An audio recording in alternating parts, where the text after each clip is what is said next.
Good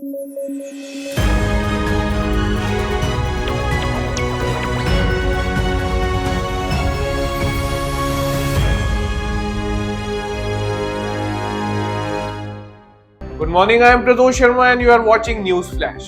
Today is the 31st of August and we have a lineup of crucial stories touching every corner of the globe, from the latest developments in politics to the groundbreaking technological advancements.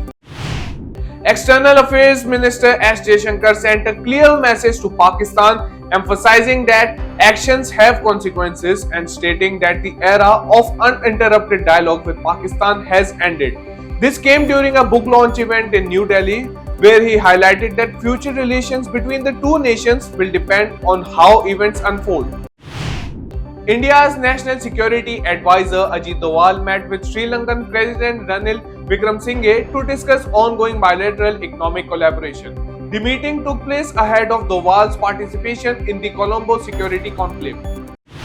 The CBI investigating the rape and murder of a junior doctor at Kolkata's RG Medical College uncovered crucial clues related to attempted renovations near the crime scene, which were initiated just hours after the Calcutta High Court handed the case over to the CBI. Massive protests erupted at SR Gudlavalleru Engineering College in Andhra Pradesh after a hidden camera was found in a girls' hostel washroom. The police detained the accused, a fellow student, and recovered around 300 obscene videos from his laptop.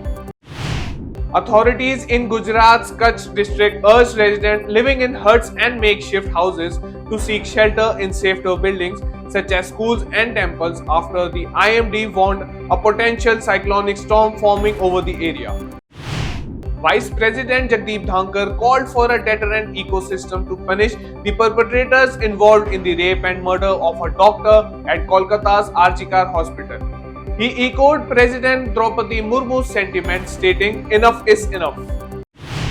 Delhi Environment Minister Gopal Rai requested an urgent meeting with Union Minister Bhupendra Yadav to evaluate the feasibility of cloud seeding to combat winter air pollution in the capital city, particularly around Diwali.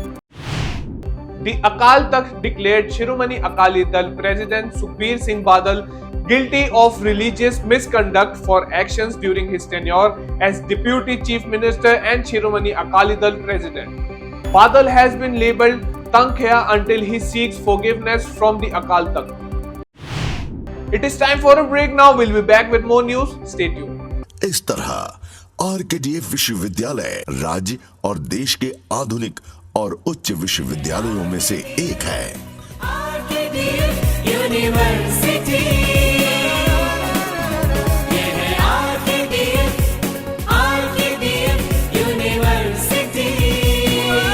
RKDF University, a world-class university. Education glorifies nation.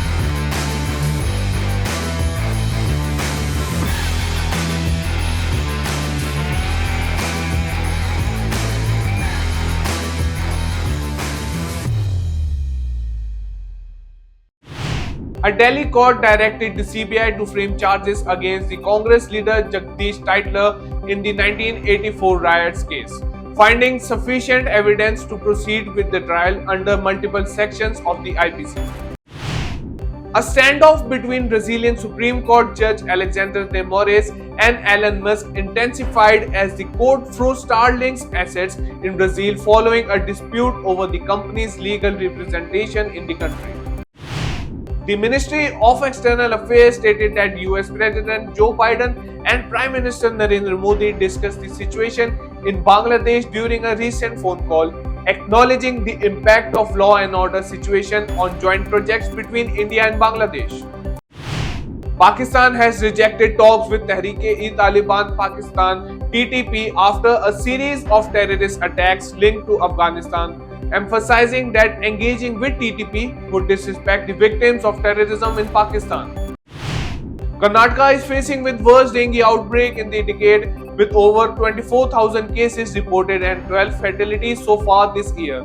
The outbreak has severely affected the BBMP zone in Bengaluru. The deep depression in Gujarat has intensified into Cyclone Asna, now swirling off the coast of Kutch and neighboring Pakistan. The cyclone is advancing westward at 6 km per hour as reported by the IMD. Israeli forces killed Wassim Hazim, a local Hamas leader, in Jenin during a major operation in the occupied West Bank. Hazim was involved in shooting and bombing attacks in the region.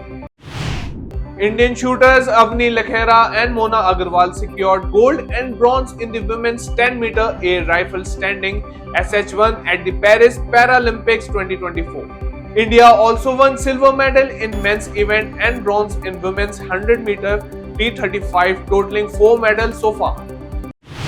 The Ministry of External Affairs dismissed a CNN report alleging India's involvement in Bangladesh flood as misleading and factually incorrect, clarifying that it is not responsible for the situation. That's all for the headlines of the day. For more updates, download the app and keep watching Rhythm.